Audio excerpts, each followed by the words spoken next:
Hello बच्चों, कैसे हो?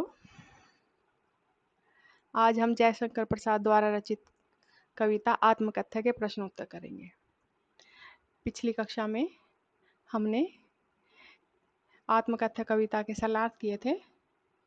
अब की बार उम्मीद करती हूँ कि सब बच्चों को सलाह समझ में आ गए होंगे।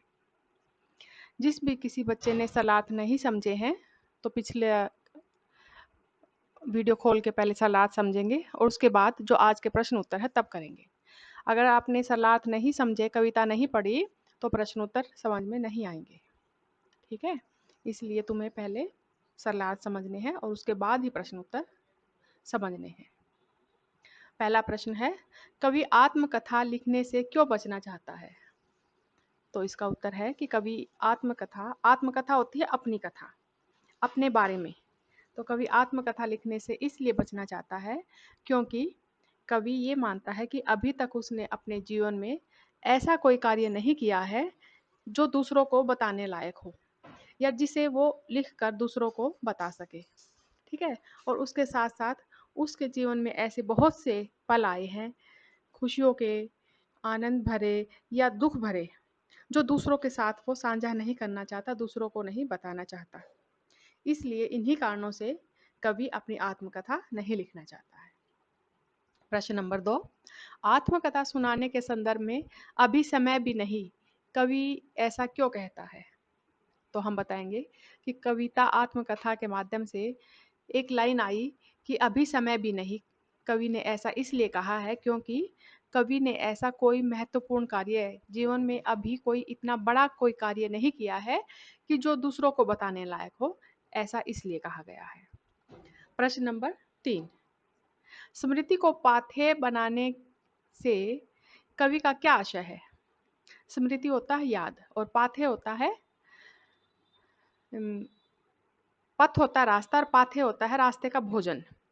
ठीक है, तो जब थका हुआ मुसाफिर रास्ते में कहीं चला हुआ जा रहा है और उस समय उसे थोड़ा बहुत खाने को कुछ मिल जाता है, तो जिस प्रकार से शरीर में एक नई ऊर्जा मिलती है शरीर को, उसी प्रकार से जो कवि की स्मृति है, कवि की यादें हैं, वो यादें कवि के दुख भरे जीवन में भी एक नई उत्साह, नया साहस देती है। इसलिए कवि ने अपनी स्मृति को पाथेय बताया है।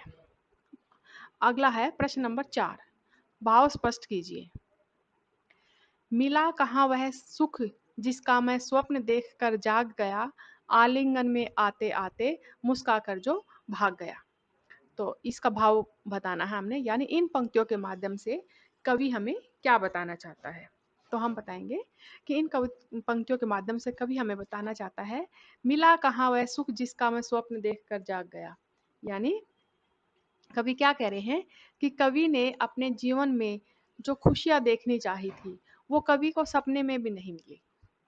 सपने में भी क्या हुआ कि जैसे ही वो सारी चीजें कवि की अपनी होने वाली थी, कवि जो चाहता था वो कवि का होने वाला था, ऐसा होने से पहले ही क्या हो गया कि कवि नींद से जाग गया और वो सपना टूट गया। तो ठीक उसी प्रकार जैसे सपने में भी वो सुख नहीं मिला, उसी प्रकार कवि के जीवन में भी कवि की जो प्रियतमा थी वो उसके जीवन में आने से पहले ही चली गई। अब है जिसके अरुण कपोलों की मतवाली सुंदर छाया में अनुरागनी उषा लेती थी निज सुहाग मधुमाया में। तो इन पंक्तियों के माध्यम से हम बताएंगे कि कवि क्या बताना चाहता है। कवि ये बताना चाहता है कि जिसके अरुण कपोलों की मतवाली सुंदर छाया में, अरुण होता है लाल, कपोल गाल, कपोलो गालों की, मतवाली सुंदर छाया में यानी जिसके गाल इतने लाल और सुंदर थे कि उसके गालों से सौंदर्य लेकर ऐसा लगता था कि जो उषा है, उषा होता है भोर का समय, सुबह का समय, वो उसे किरणें, जो सूर्य की किरणें होती हैं, जब आसमान पर सुबह सुबह की किरणें पड़ती हैं तो उसमें जो एक तेज, एक सौंदर्य होता है, वो ऐसा लगता था कि कवि की जो प्रियतमा थी उसके गालों से वो किरणें चुरा रखी थी। कहने का तात्पर्य क्या है, कवि क्या मानता है कि सुबह का जो मौसम होता है उसकी जो ताजगी है उससे भी ज्यादा सुंदर उसकी प्रियतमा थी कवि की। ठीक है, अगला है प्रश्न नंबर 5, उज्जवल गाथा कैसे गाऊं मधुर चांदनी रातों की, कथन के माध्यम से कवि क्या कहना चाहते हैं? उज्ज्वल गाथा कैसे गाऊं मधुर चांदनी रातों की, यहाँ से लेकर यहाँ तक क्या है, इन्वर्टेड कोमा ये लगा रखा है, ये देखो। तो इसका मतलब क्या है, ये क्या है, इन्वर्टेड कोमा, ये यहाँ से लेके यहाँ तक। तो ये जो लाइन है, इन पंक्तियों का भाव बताना है, यानी इन पंक्तियों के माध्यम से कवि हमें क्या बताना चाहता है।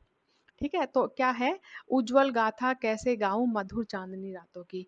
इन पंक्तियों के माध्यम से कवि ये बताना चाहता है कि कवि के जीवन में जब उसकी प्रियतमा थी, तो उस समय उसकी जो अच्छी यादें थी, उस समय की जो अच्छी बातें थी, उन दोनों के बीच में जो समय गुजरा, वो अच्छी बातों का, जो उन दोनों के बीच की ही बातें थी, वो भला मैं संसार के सामने अपनी आत्मकथा कहकर कैसे बता सकता हूँ। यानी कुछ पल ऐसे होते हैं जो अपने निजी होते हैं, अपने होते हैं, वो सारी दुनिया के सामने नहीं गाए जा सकते, इसलिए मैं अपनी आत्मकथा भला कैसे लिख सकता हूँ, और इसीलिए उन बातों को मैं दूसरों के सामने कैसे कह सकता हूँ। अब अगला प्रश्न है, प्रश्न नंबर 6, ये आत्मकथ्य कविता की काव्य भाषा की विशेषता उदाहरण सहित लिखिए। तो हम बताएंगे कि आत्मकथ्य जो कविता है उसकी भाषा कैसी है, सहज व सरल है, लयात्मकता है, गेयात्मकता है, तत्सम और तद्भव शब्दों का प्रयोग किया गया है, अनुप्रास, रूपक, उपमा आदि अलंकारों का सुंदर प्रयोग किया गया है, और प्रसाद गुण है, और श्रृंगार रस भी है, और वियोग रस भी है, और करुण रस भी देखने को मिलता है।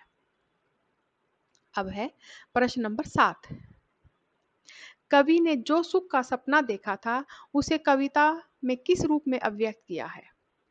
तो हम बताएंगे कि कवि ने जो सुख का सपना देखा था, कवि ने अपने जीवन में जो सुख के पल देखने चाहे थे, तो कवि ये बताना चाहता है कि वो मेरी जिंदगी में आने की तो बात ही क्या है, सपने में भी वो मेरे अपने नहीं हो सके, क्योंकि जैसे ही वो मेरे सपने में अपने होने वाले थे, वो क्या है, अपने होने से पहले ही मैं जाग गया और वो मेरे से दूर चले गए। ठीक है, तो इस कविता में किस रूप में अभिव्यक्त किया है, ये बताना चाहा है, ये देखो। मिला कहाँ वह, ये जो भाव 4 में है, ये प्रश्न नंबर 4 में है, ये वाली पंक्तियां लिख सकते हैं फिर हम। मिला कहाँ वह सुख जिसका मैं स्वप्न देखकर जाग गया, आलिंगन में आते आते मुस्का कर जो भाग गया। ठीक है, तो हम कहेंगे इन पंक्तियों के माध्यम से व्यक्त हुआ है।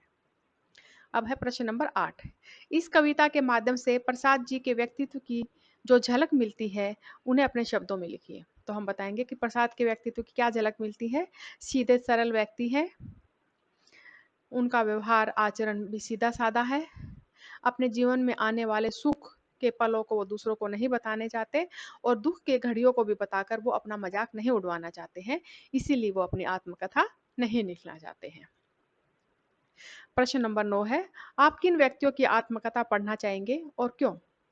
तो आप बता सकते हो, जो भी व्यक्ति या जो भी कोई हो जिससे के जीवन से प्रभावित होकर आप जीवन में आगे बढ़ना चाहते हो या वैसा ही बनना चाहते हैं, तुम उन किसी का भी नाम यहाँ पर लिख सकते हैं, और क्या कारण है कि जो आगे बढ़ना चाहते हो उन्हीं का नाम क्यों लिया, उसका कारण यहाँ पर लिख सकते हो। ठीक है, अब ये क्या है, प्रश्न नंबर 10, कोई भी अपनी आत्मकथा लिख सकता है, उसके लिए विशिष्ट या बड़ा होना जरूरी नहीं। हरियाणा राज्य के गुड़गांव में घरेलू सहायिका के रूप में काम करने वाली बेबी हालदार की आत्मकथा आलो अंधारी बहुतों के द्वारा सराही गई। आत्मकथात्मक शैली के बारे में आप कुछ लिखिए। तो यानी अपने जीवन के बारे में या अपने बारे में कुछ लिखना है, तो उसके ऊपर क्या विचार, क्या कुछ कहना चाहेंगे, तुम अपनी राय इसमें दे सकते हो। ठीक है, तो आज ये तुम्हारे इस कविता के प्रश्न उत्तर समाप्त होते हैं, ये कविता हमारी पूरी होती है। तुमने आज का क्या काम करना है, अपनी कॉपी में इसके प्रश्न उत्तर लिखने हैं। जिन बच्चों ने कविता के सलार्थ नहीं पढ़े थे वो सलार्थ भी एक बार फिर से वीडियो देख लेंगे, और सलार्थ लिख के कविता के ऑप्शन वाले प्रश्न उत्तर और आज ये जो बड़े अभ्यास के प्रश्न उत्तर मैंने सारे करवाए हैं, रचना और अभिव्यक्ति तक, ये के सारे तुमने अपनी कॉपी में लिख के और मेरे से व्हाट्सएप पे चेक कराने हैं। आज का कक्षा हमारी यहीं पर समाप्त होती है। धन्यवाद।